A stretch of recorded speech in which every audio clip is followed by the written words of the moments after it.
All right, let's talk about that feeling. You know the one. That little bit of panic that sets in when you have to take a week off from the gym.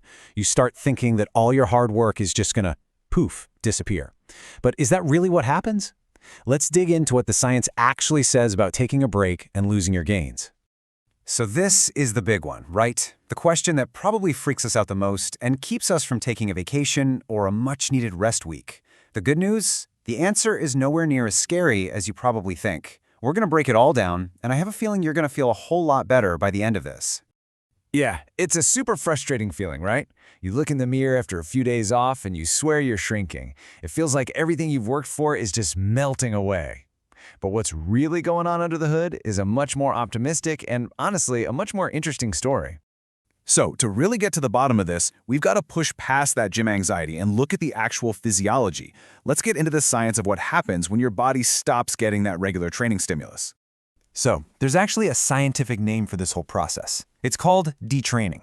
And really, it's just the classic use it or lose it principle.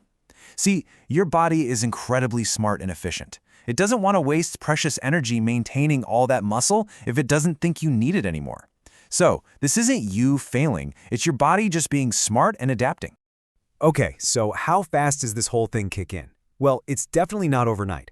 After about 3 days, the signal to build new muscle, that's called muscle protein synthesis, it starts to quiet down a bit. But actual visible muscle shrinking, that process, called atrophy, really doesn't start for at least a week. And for many people, it's closer to 2 weeks. So, you've got some time.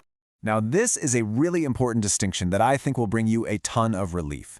We tend to think of size and strength as the same thing, but they are not, and they don't disappear at the same rate. Your muscle size, yeah, that can start to go down after about 2 to 4 weeks. But check this out. Your strength can stick around for a month, even 2 months or more. That's because strength is wired into your nervous system. Your brain remembers how to lift heavy, even if the muscles have shrunk a little. You know, we put so much focus on what we do in the gym, but one of the most powerful tools you have for protecting your gains has absolutely nothing to do with lifting weights. In fact, it happens when you're not even awake. Think of this like a biological battle that happens every single night. When you get good, quality sleep, your body goes into build and repair mode.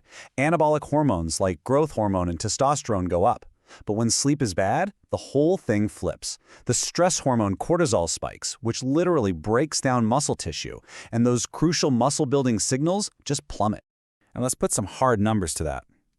Just look at this. A single week of sleeping poorly can slash your body's ability to build and repair muscle by almost 20%. Let that sink in. You could have the perfect workout plan, but if you're not sleeping well, you're basically fighting with one hand tied behind your back. And that's true whether you're training like a beast or taking a week off. Okay, so we understand the risks now, but what if you're going on vacation, or you get sick, or life just gets in the way? What if you have to take a break?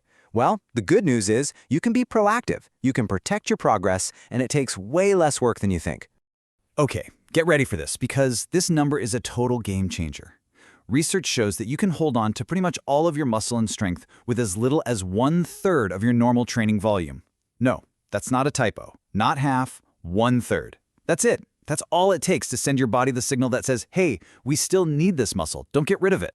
So what does that 1/3 actually look like in practice? It's a simple 3-step plan. First, stick to the big, bang-for-your-buck compound lifts. Think squats, deadlifts, presses, rows. Second, you only need to get to the gym once or twice a week. That's it. But third, and this is the most important part, you've got to keep the intensity up.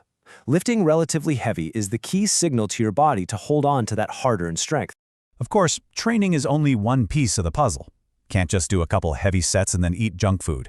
You've got to give your body the raw materials to maintain itself. This is where protein becomes absolutely non-negotiable. Hitting that target range gives your muscles the building blocks they need to fight back against that natural dip in protein synthesis we talked about earlier. All right, so let's say you took that break. Maybe you lost a tiny bit of size, you feel a little flat. Now what? Well, this is my favorite part, because this is where the science gets really encouraging. The journey back to your peak is way faster than the journey to get there in the first place. I absolutely love this way of thinking about it because it just reframes everything. You don't own your muscle forever once you build it. You're basically renting it from your body by providing a consistent stimulus. But here's the cool part. Once you've paid the down payment and built the house, renewing that rental agreement is incredibly easy. And this is the biological reason why. It's called muscle memory, and it's 100% a real thing. When you build muscle, your muscle cells actually gain more nuclei. Think of these nuclei like little factory managers inside each muscle fiber. Now, even if the factory, the muscle cell itself, shrinks a bit during a break, the managers stick around. So when you start training again, all those managers are ready to ramp up production and rebuild the muscle at a crazy fast rate. So, when you put it all together, that fear of losing everything, it's mostly a myth. A break isn't going to hit the reset button on all your hard work. Your strength is tough as nails, maintaining is way simpler than you think, and muscle memory ensures you'll bounce back faster than ever. It all just comes down to that stimulus. Your progress is a rental. So the only question left is, how are you going to renew your contract?